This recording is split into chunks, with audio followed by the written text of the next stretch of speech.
My name is Harold Williams, a 67-year-old retired shopkeeper from Silver Falls, Oregon. Until this happened, I never would have believed that sleep, something so ordinary, could hold such staggering spiritual weight. Yet here I stand, telling you exactly how a fatal heart attack, a near-death experience, NDE, and a face-to-face encounter with Jesus revealed that I'd been overlooking one of God's most powerful gifts. I spent most of my adult years running a small family store, rising before dawn to unlock the doors and greet customers looking for the basics: milk, eggs, bread, and maybe a quick chat about the weather. It was a cozy life, but as time went on and technology surged, business trickled off. By 65, I decided to retire quietly. In my mind, retirement equaled finally sleeping late, indulging in midnight TV and dozing off whenever I pleased. If you're watching right now, maybe you understand. You work hard all your life, then dream of letting yourself rest whenever you want. But the events I'm about to reveal will show you that real rest demands far more intention than simply falling into bed. It was a cold December night when everything changed. I'd fallen asleep in my recliner, again, the flicker of an old Western rerun painting, shadows on the walls. Suddenly, a searing pain stabbed through my chest, and I gasped like a fish out of water. In the chaos, I dimly heard my wife's frantic voice as she dialed 911. By the time paramedics arrived, I was already slipping away, consciousness evaporating like steam. If you've never had a brush with death, it's impossible to imagine how swiftly the line between here and gone can vanish. Yet even that terrifying moment would seem mild compared to what awaited me on the other side.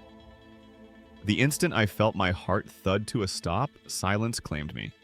My spirit rose above the scene and I saw my own limp body on the living room floor.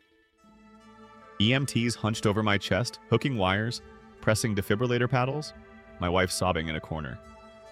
Even so, I felt oddly peaceful, as if floating on a cushion of invisible grace. Nothing on earth had prepared me for the sense of total calm I experienced in that disembodied state.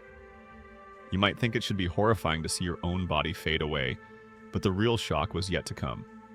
And it involved Jesus himself. Without warning, a warm magnetic force tugged at me, and I spiraled upward through a tunnel of radiant light. Words fail to capture its brilliance.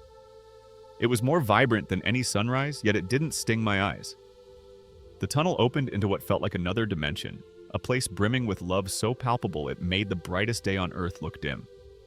And there, waiting, stood Jesus, glowing in a splendor beyond comprehension.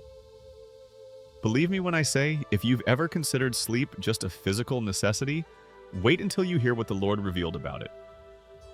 He spoke my name with a voice that seemed to resonate through every cell of my being, though I no longer had a body. "Harold," he said, and that single word conveyed acceptance, compassion, and an intimacy I'd never felt before. Scenes from my life projected around us like a cosmic slideshow. Times I'd drifted through days in a sleepy haze. Times I'd refused to slow down and rest. Times I'd given in to resentment because I was too exhausted to care for others. In that whirlwind of memories, I grasped that my approach to rest was not just a minor detail, it was a spiritual shortcoming. Jesus then showed me something astonishing: how my lack of consistent, rejuvenating sleep had weakened my emotional resilience, my relationships, and even my ability to connect with him. "You believed rest was mere leisure," he said, "yet it's a sacred design woven into creation. Ignoring it opens doors to doubt, stress, and bitterness." I saw entire moments in my store where my short temper or indifference had driven away people who only wanted a friendly ear. It hit me like a ton of bricks. Failing to rest properly had broader consequences than I ever imagined. He went on to reveal that true rest has a supernatural dimension. When we sleep peacefully, trusting God to watch over us, we're essentially surrendering control. In that surrender, spiritual warfare often takes place behind the scenes. I beheld visions of demonic forces lurking, attacking tired minds and hearts weighed down by sleepless worry. But wherever people prayed for peace before lying down, their rest formed a fortress against these malevolent powers. Let that sink in. Your willingness to truly rest in God can shape the invisible battles waged over your soul. Suddenly, Jesus directed me to witness an even larger picture: the modern world, glowing with screens, alight 24 hours a day. I saw cities that never slept, people stumbling around on minimal rest, families losing connection because they were too drained to talk or love one another. "They've forgotten my rhythm," he said, referencing the day of rest he ordained. "They chase illusions, believing they can accomplish more by denying rest." It was a sobering sight, realizing how many of us sabotage ourselves by trivializing sleep, and how it can rob us of spiritual blessings. Then, in a breath, I was shown the deeper spiritual meaning of falling asleep. "Rest is your trust in me," Jesus explained. He portrayed a cosmic stage where souls who surrender to God each night awaken refreshed, not just physically, but in heart and spirit, ready to bring light to the world. Others, tormented by fear or pride, clung to control even in their sleep, never truly letting go. That image seared into my conscience. Rest is not just a bedtime routine, it's a daily act of faith. The revelations continued. I saw that certain ailments, stress-related illnesses, emotional numbness, even spiritual apathy, were rooted in our collective failure to honor rest. People prayed for healing or breakthroughs while depriving their minds and bodies of the very stillness God uses to restore.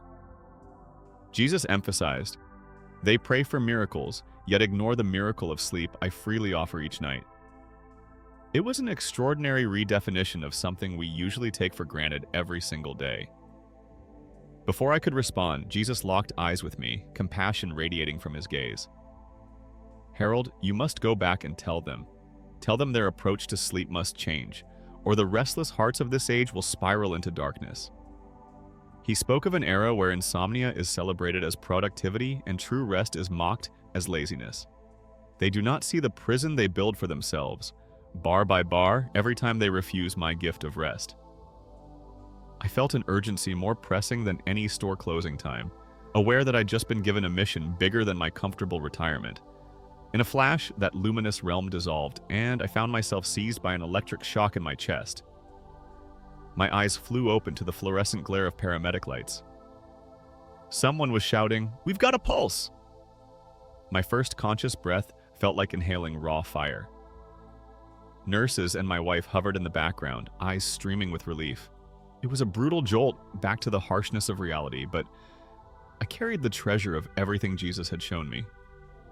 Days passed in the hospital where doctors marveled at my recovery. They called it a miracle or lucky timing. But I knew the real story. The images and teachings I witnessed lingered, playing over and over in my mind each time I closed my eyes. With each passing hour, I felt more determined to share what I'd learned about the divine significance of true rest.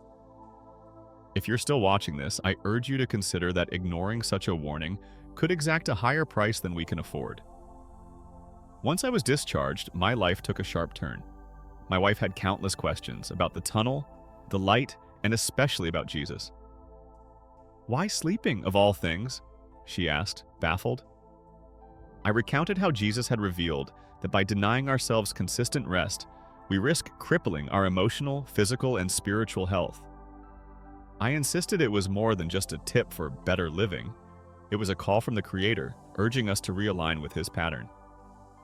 She listened in stunned silence, tears welling as she realized just how many times our own fatigue had sparked needless conflict or missed opportunities for love. Word spread through our church and neighborhood that I had died and come back. Friends arrived with casseroles, half in celebration and half in morbid curiosity. I tried explaining that the greatest miracle wasn't that I'd been resurrected, but that Jesus used my brush with death to teach me an overlooked but crucial spiritual truth about sleep. Some nodded reverently, others seemed disappointed. It wasn't a flashier message, like a cure for a major disease. Yet I remained steadfast, convinced that if they could see the cosmic battles I glimpsed, they'd never trivialize rest again. One evening, a close friend confessed, "Harold, I can't remember the last time I slept more than 4 hours. I have nightmares, I'm always exhausted, and it feels like I'm drowning in my own mind." Moved by his honesty, I described the image Jesus had shown me. Dark forces prowling, eagerly capitalizing on our refusal to lay down the burdens of the day. Invite God into your rest, I urged him. Pray for divine peace, block out unnecessary late-night distractions, and see if your nights transform. He tried it, and within weeks he testified that his nightmares faded, replaced by a calm he'd never known.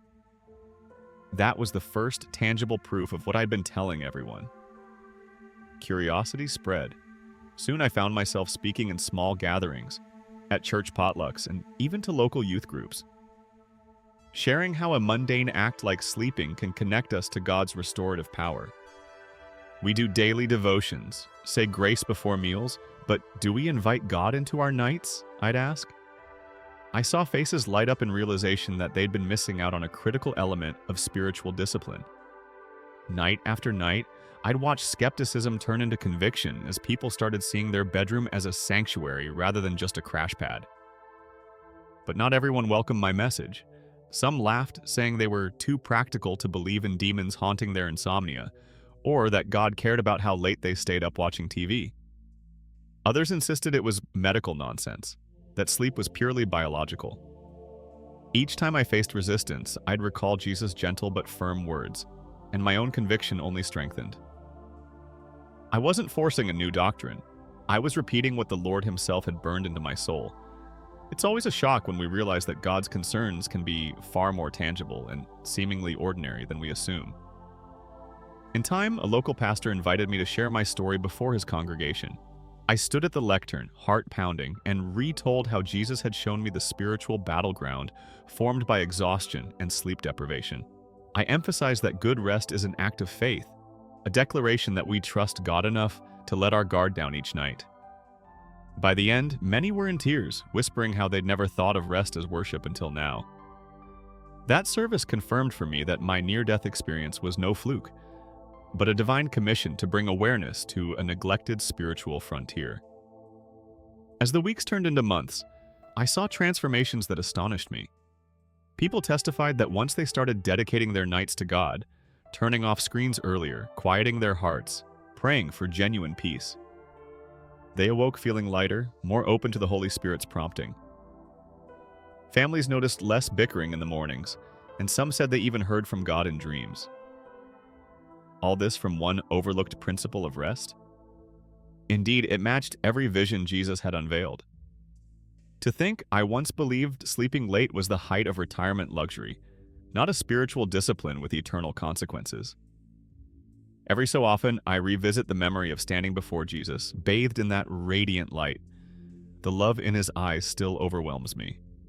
He wasn't scolding me for my poor sleep habits. He was inviting me into a fuller life, a life that honors his pattern of rest for the mind, body, and soul. His final words still echo, "Go back, Harold, and show them my gift." That command reverberates in my bones. If you're watching this, heed that call. Don't wait for a near-death experience to unlock the miracle of restful surrender. So now, I share this message wherever I can. I tell folks that the same God who parted seas and healed the blind also cares about how you drift off each night. That ignoring rest might not just make you cranky tomorrow, it could erode the foundation of your spiritual life. I'm living proof that a heart attack can open your eyes to the truth about sleeping. And if my story spares even one person from missing out on God's healing presence at night, then my second chance at life is worth it.